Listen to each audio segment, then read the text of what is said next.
And I'm going to leave you with this. My father worked right down the street for 40 years. He worked for New Orleans Public Service, if some of you can remember that. Now it's Entergy Corporation. He said that the Superdome, he worked on Poy, just right across the street from the Superdome. He said actually where the Superdome is, was his parking spot. That was their parking spots for his work. The Superdome was opened on August 3rd, 1975. Do you know how I know that? Day I was born, all right? So my dad's still upset because he had tickets to go see the Superdome, and he was stuck in stuck watching me or waiting on me to come out.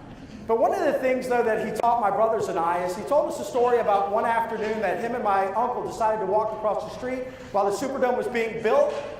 And he said as they walked across the street, they were just mesmerized about what was going on. They just put the first tier up. And they took pictures of it. And they were walking around, and back then in the 70s, this was the largest sports complex in the world, building.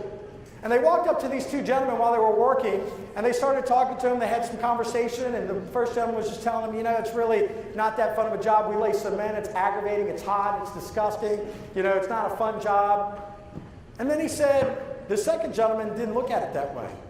So the second gentleman was talking how great his job was, how he gets to tell his children, they get to tell their grandchildren, and on how he is part of such a great, wonderful building that's going to host championships, Super Bowls, concerts, boxing matches, all these great things. And I get to say that I was part of it. And my dad told me that story, or shared that story with us, because I want you to think about that. I want you to think about what part of the fence you're on. Are we just showing up to work? Hey, I'm just going to show up and just do what I got to do and get by? Or am I going to show up and be part of something great?